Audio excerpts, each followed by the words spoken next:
What's up, assholes? I got another bike, the long-awaited Forbidden Dreadnought V2. You guys have been damn near harassing me, asking about this bike. When am I going to get on it? Well, it's finally here in the S3. I've been so stoked to get on this bike. I spent a lot of time on the V1, and that bike was pretty damn good. Got along with it really well. So let's see if this one lives up to the hype. Quite a few changes. Spent quite a bit of time on the Dread V2 earlier this year as well. So been jonesing to swing a leg over this thing. We're here in Briones. Beautiful day out here in California. Let's get to it. All right, full pull. Yeah. Let's do it.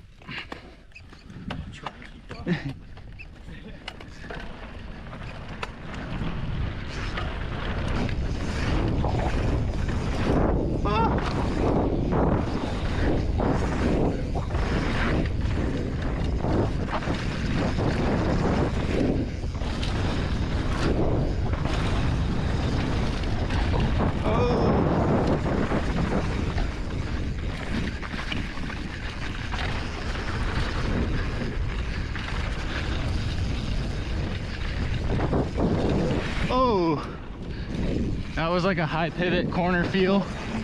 Oh my God. Timing is gonna take some getting used to.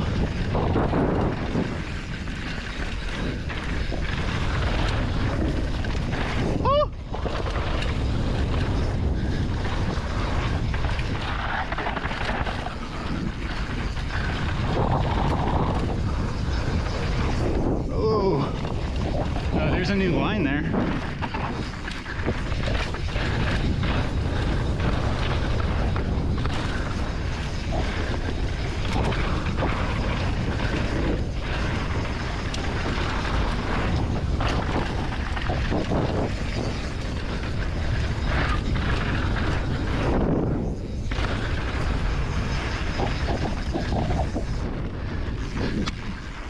It feels pretty good, but it's definitely like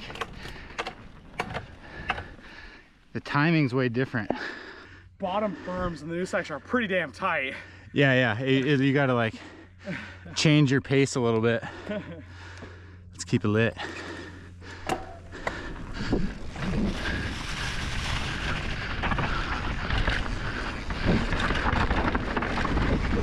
Oh.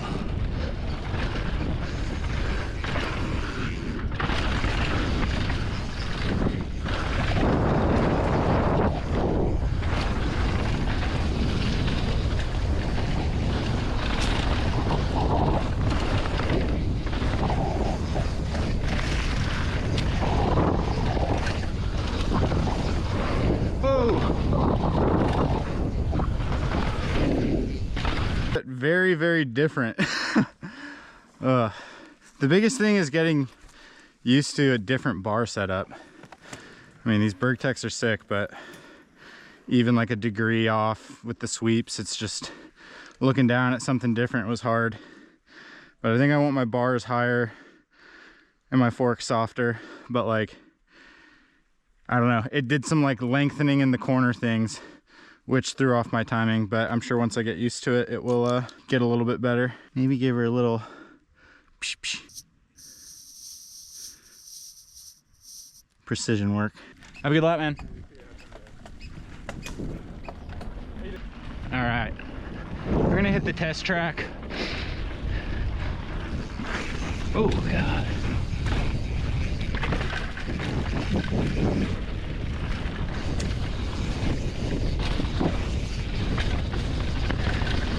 Oh.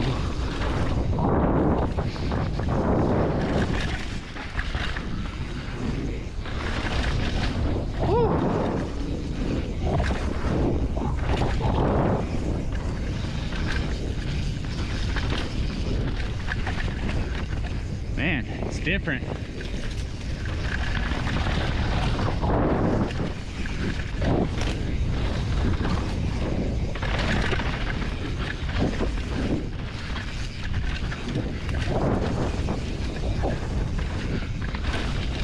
Oh!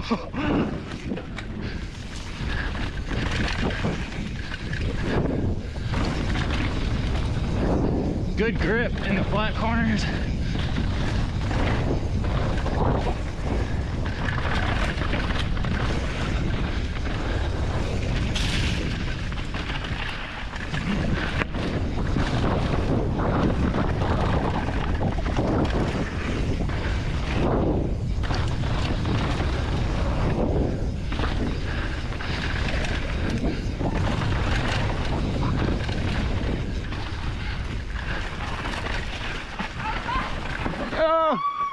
way. You're all good.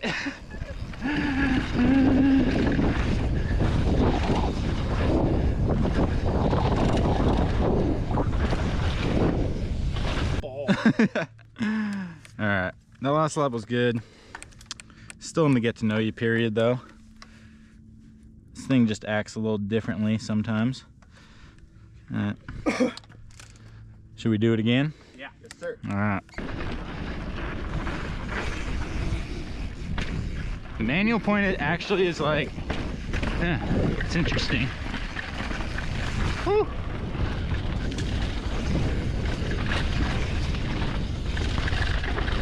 That feels really good.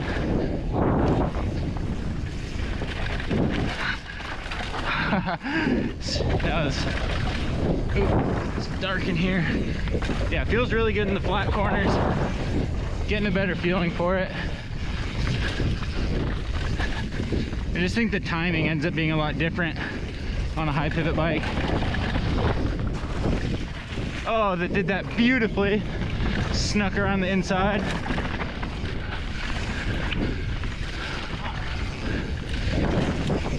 Feels great there.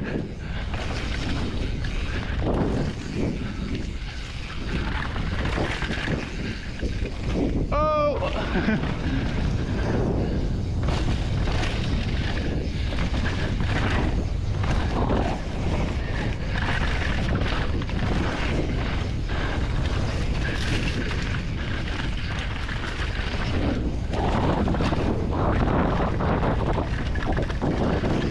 Feels great under braking.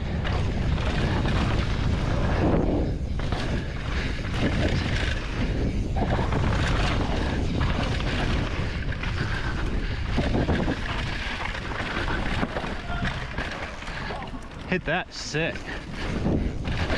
Woo!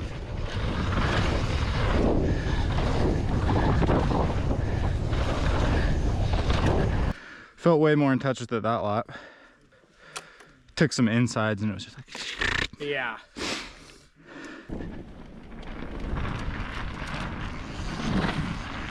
oh, this cuddy's interesting.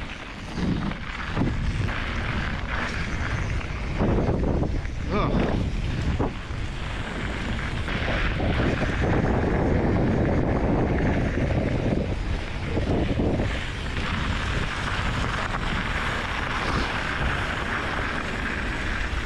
Oh yeah. All right, wrap things up on this Haas. It wasn't like incredibly intuitive at the beginning. This is my first time on like a proper high pivot bike, I think since the Dreadnought V1. So I think it just like makes your timing in corners a little weird and the bike just responds a bit differently. But by the third lap there, I felt like I was in tune with it. The front end, it just feels super planted, you know, slamming into corners with support. Again, it kind of took a little bit of getting used to that lengthening feeling, but just hits corners with support with a lot of confidence and then gives you a lot of good feel in the flat corners too. The biggest thing that I had to get used to is just the handlebars. Like, they're really not far off from what I ride a 1-up handlebar that's like a fairly similar rise, but I don't know, I'm just really picky about that stuff at this point.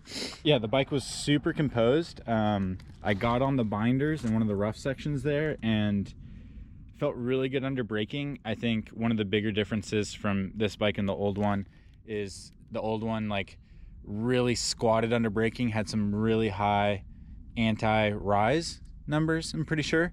This one felt really good and composed. It just didn't feel like the bike was packing in as much and sinking deeper into the travel. So just the pitch of the bike wasn't really changing under braking, whereas the old one, it did that. It was good in some instances, but it made the bike a little inconsistent when you were on and off of the brakes. So I don't know, this one just felt really composed. The suspension is honestly like, you think high pivot bike and you just think kind of like a tank and unresponsive, but you know, the wheel path is one thing, but just like the feel of the suspension, it felt like kind of more boingy than I expected. Like, I feel like I kind of still have good pop and good feel for the suspension. I mean, obviously I got to get it on rougher terrain, but I actually was kind of surprised at how responsive it was. And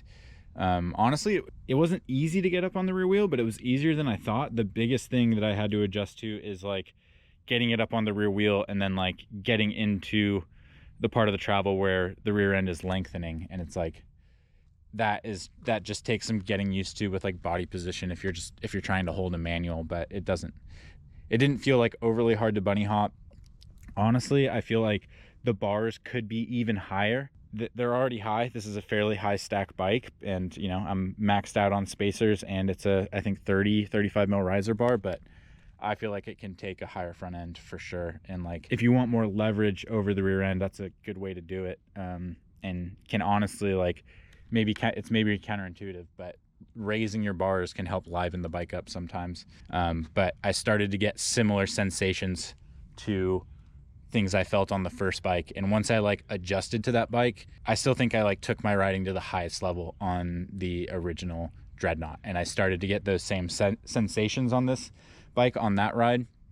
So I think it's just like a bit of time to get used to that, to be able to trust the bike and kind of intuit what it's going to do. But I think once I adjust to the timing, like, I'm really excited to push this bike to its full potential on some gnarlier terrain. So gonna be doing more of that on the channel in the upcoming videos. Stay tuned for all that. This is kind of a short one, but appreciate you guys watching. Hit me up on Patreon if you like. But other than that, I'll catch you guys later. See ya.